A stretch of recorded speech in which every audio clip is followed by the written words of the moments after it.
They said life gives second chances, but not everyone gets to rewrite their story.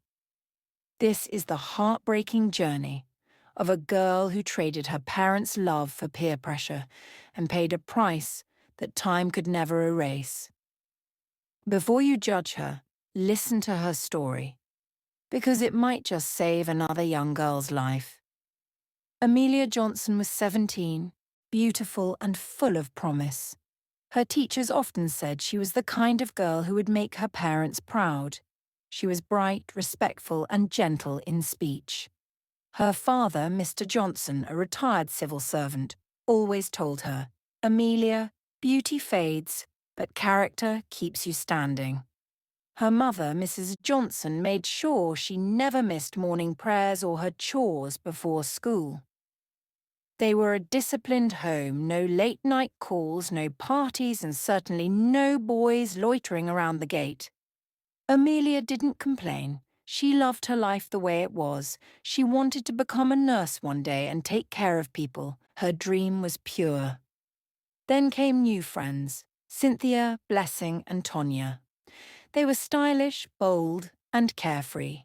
They laughed loudly, talked about things Amelia never dared mention, and always seemed to be having fun. To Amelia, they represented the freedom she never had. It all started one bright Friday afternoon after school.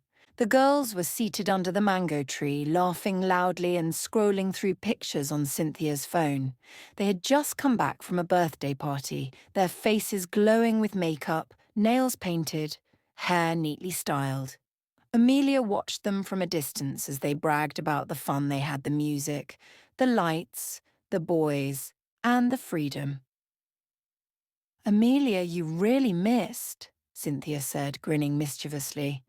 "You should have seen how everyone was staring at us. It was mad fun." Amelia smiled faintly. "My parents would never let me go to such parties." Blessing chuckled. "Then sneak out, babe. You're 17, not a child." The thought scared her, yet something inside her flickered curiosity, excitement, the strange hunger to be free. That night she couldn't sleep. Cynthia's words echoed in her mind. "You're 17, not a child." The next weekend, Cynthia brought it up again. "There's another party tomorrow night at Chris's house. Big boys, big girls. Just one night, Amelia. No one will even know." Amelia hesitated, biting her lip. "What if my parents find out?" Cynthia rolled her eyes. "They won't. Just tell them you're reading overnight at my house. You'll be back before morning." And so, for the first time in her life, Amelia lied to her parents. Her mother smiled proudly when she said she was going to study. "That's my good girl," she said, completely unaware of the secret behind those words. When the sun set, Amelia stood before the mirror wearing Cynthia's borrowed red gown. Her lips shimmered with lip gloss, her face powdered lightly, and her heart raced as she looked at her reflection. She had never seen herself like this before. She looked older, bolder, beautiful. "Wow," Cynthia said, staring at her. "See, fine girl, you've been hiding beauty all this while. Wait till the boys see you tonight." They sneaked out quietly and arrived at the party. Music blasted through the speakers, lights flashed across the compound, and laughter filled the air. Amelia stood still at the gate, overwhelmed by the noise, the smell of perfume and alcohol, and the strange faces all around. But soon, something changed. Heads turned, people noticed her. Boys whistled, girls stared. For the first time, Amelia felt seen not as the obedient daughter or top student, but as a girl people admired. Then she met Raymond. He was 21, tall and confident, wearing a fitted black shirt and a gold chain. He smelled of cologne and arrogance. He walked straight to her and smiled. "You look too decent for a place like this." Amelia blushed. "Maybe I shouldn't have come." "No," he said smoothly. "I'm glad you did. I wouldn't have met an angel tonight." His words melted her caution. He talked like someone who had seen the world, someone who knew things she didn't. He told her about his motorbike, his dreams, his money, and how he didn't believe in old people's rules. She laughed at everything he said. Before midnight, they were sitting outside under a dim streetlight. Raymond told her she was special. He touched her hand lightly and said, "You deserve to be happy. Don't let anyone cage you." When she got home just before dawn, she tiptoed to her room, heart pounding. She couldn't stop smiling. Her mother's morning knock startled her, but she quickly pretended to be asleep. She felt guilty, but the excitement was stronger. That night marked a shift in her world. Raymond began calling her often. He sent sweet messages, told her he missed her voice, and called her my queen. She saved his number as Raymond. Days turned into weeks. Amelia's phone became her new secret. She started deleting messages, ignoring chores, and skipping evening prayers. Sundays that used to be her favorite became excuses to meet Raymond after church. Her parents noticed the changes, the late nights, the distracted stares, the sudden temper. Her mother warned, "Amelia, don't let bad friends mislead you." But Amelia brushed it off. "Mummy, I'm fine. I'm just tired." Soon her grades began to drop. Teachers who once praised her began to ask what happened. Her father was disappointed but didn't suspect much. And so, little by little, the good girl began to fade, replaced by a version of herself she barely recognized. She had entered a new world, one that sparkled on the surface but hid thorns underneath. A world of lies, deceit, and dangerous promises that would soon come crashing down. The sky was heavy that evening, its grey clouds rumbling like a warning from heaven. But Amelia didn't listen. She was too blinded by the thrill of what she thought was love. Raymond had asked her to meet him at a friend's apartment. "Just for a few minutes," he'd said. She hesitated, but love, or what she thought was love, whispered louder than her conscience. Inside, the room was dimly lit, music playing softly in the background. Raymond sat beside her, his voice tender, his words smooth like honey. "Amelia," he said, brushing her hair from her face, "you know I love you, right?" She nodded shyly. "I know." "Then prove it," he whispered. Her heart raced. "Prove it? How?" He smiled, pulling her closer. "If you love me, you'll trust me." She froze. Her parents' voices echoed in her head. "Stay pure, Amelia. Don't let anyone take advantage of you." But Raymond's touch drowned those voices. He promised marriage, he promised forever, he painted dreams she didn't realize were lies. And that night, Amelia made a mistake that would change her life forever. When it was over, Raymond held her close for a few minutes, then pulled away. Something in his eyes had changed, the warmth was gone. The calls became shorter, the texts came less often, and soon silence filled the space that once held sweet words. Weeks later, Amelia stood in front of a small pharmacy bathroom mirror, holding a pregnancy test with trembling hands. The two red lines stared back at her like a cruel joke. Her breath caught in her throat. "No, no, no, no," she whispered, her knees giving way. She fell to the floor, clutching her stomach. Tears poured freely. "What have I done?" That night she called Raymond, her voice breaking. "Raymond, I'm pregnant." There was silence on the other end and then a harsh laugh. "You're what?" "I said I'm pregnant," she repeated, her voice shaking. "Pregnant? You think that's my problem?" "Don't call this number again," he snapped and hung up. Amelia dropped the phone. The world spun. She screamed, hitting the floor with her fists. "You said you loved me." But Raymond was gone just like that. Days turned to weeks. Her friends, the same ones who told her live a little, now avoided her. Cynthia stopped picking up calls. When Amelia showed up at her gate, Cynthia's mother said she wasn't home, but Amelia saw her curtain move. Shame became her shadow. She wore oversized clothes to hide her growing belly. At school, whispers followed her. Boys smirked. Girls rolled their eyes. Teachers sighed. She started sitting at the back of the class, head down, unable to focus. One day, her class teacher called her aside. "Now, Amelia, what's happening to you? You used to be one of the best." Tears welled up. She couldn't speak. She just ran out, clutching her stomach. At home, her parents noticed her silence, her lost appetite, her baggy clothes. Her mother asked one evening, "Amelia, are you okay?" "I'm fine," she lied, her voice barely audible. But inside, she wasn't fine. She was a storm guilt, fear, shame, and regret battling for space in her heart. Every night she cried into her pillow, whispering, "If only I could turn back time." The good girl everyone admired was gone. In her place stood a broken teenager carrying a secret too heavy for her young heart. The truth came out like a storm no one could stop.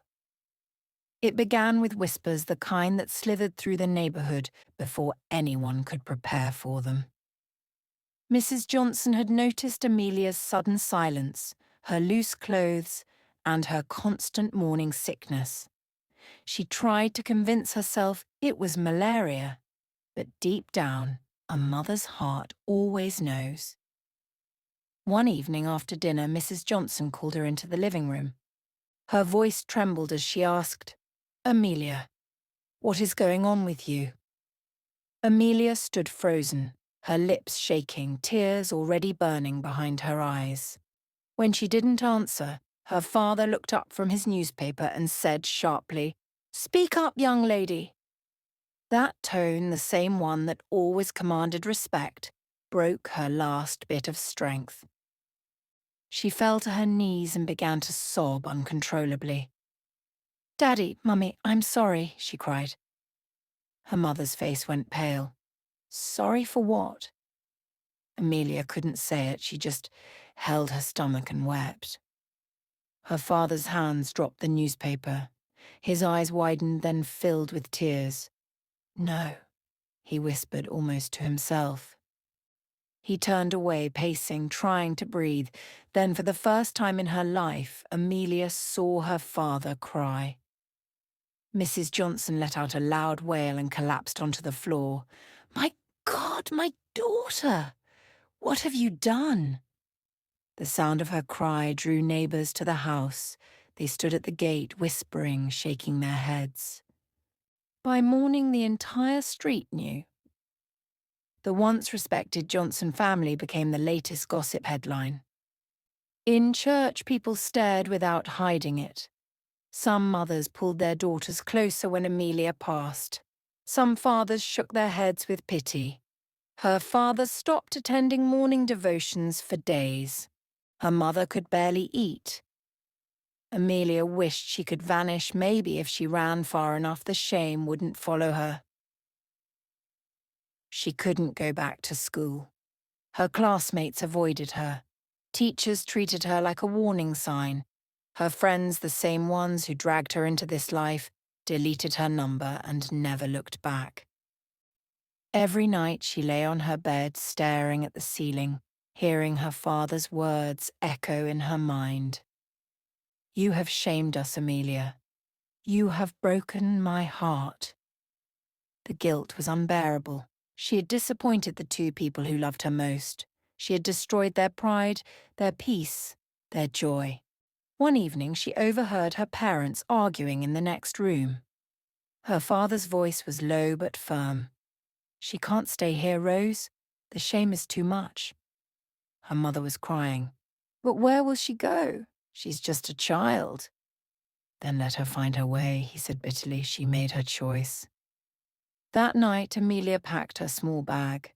She didn't have much, just a few clothes, a photo of her parents, and the last N500 she had saved from pocket money. The moon was full and the street was quiet. She opened the door softly, looked back one last time, and whispered, "I'm sorry, Daddy. I'm sorry, Mummy." As she stepped into the street, the sky began to drizzle. She kept walking, barefoot, tears mixing with the rain. Every drop that hit her skin felt like judgment. Every lightning flash reminded her of what she had lost: her parents' trust, her dignity, her dreams. She didn't know where she was going. She only knew she couldn't stay. The once beloved daughter of Mr. and Mrs. Johnson disappeared into the cold Enugu night, pregnant, broken, and alone, carrying not just a child, but the unbearable weight of her own regret. The night Amelia went into labor, the sky was dark and angry. Thunder rumbled like the heavens were mourning with her. She clutched her belly, tears streaming down her face as the pain tore through her body. There was no father beside her, no mother's hand to hold, just a frightened 17-year-old girl and a midwife who barely spoke. Hours later, a baby's cry pierced the silence. Ah, a girl, small, innocent, and perfect. Amelia stared at her and wept. The nurse asked, "What will you name her?" Through trembling lips, she whispered, "Hope." Because hope was the only thing she had left. Days turned into weeks.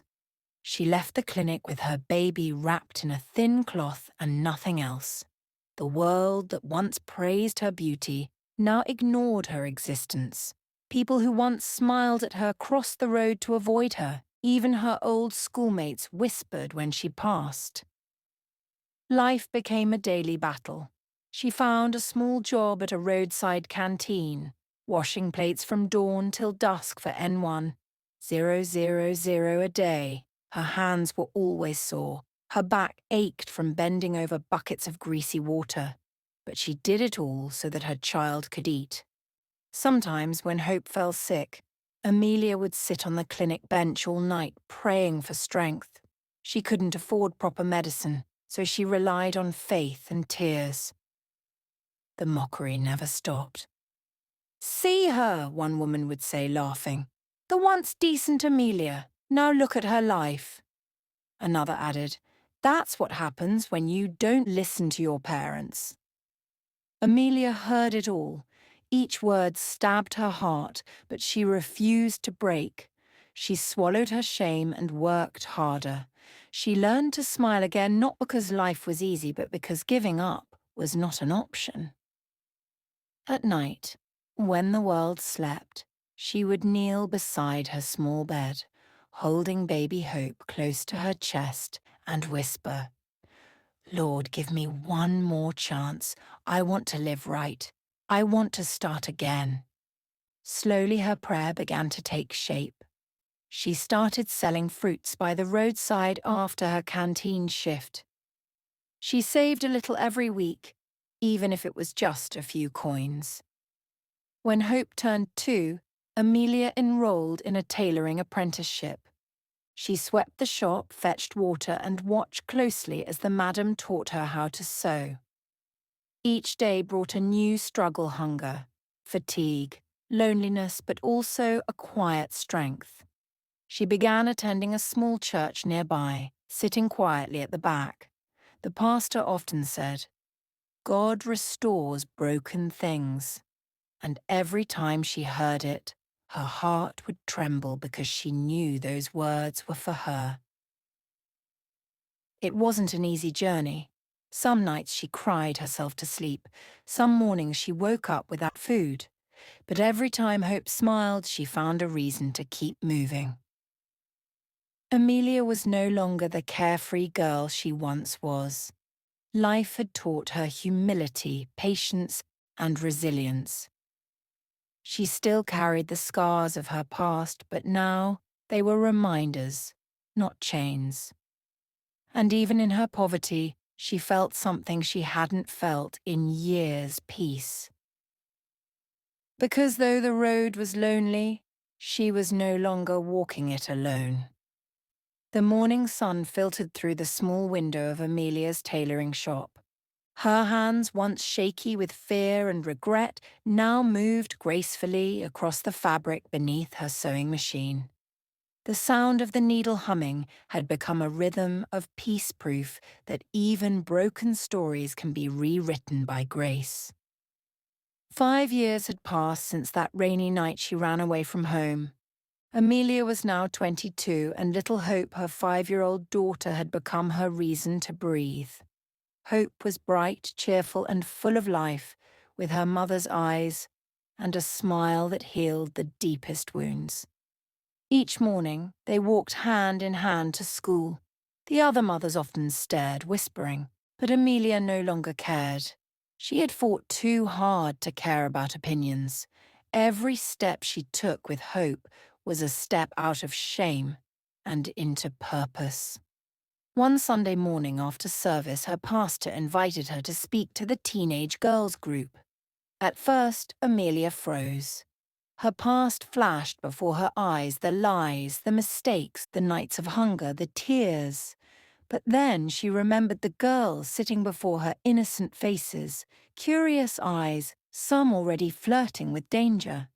She took a deep breath and walked to the pulpit.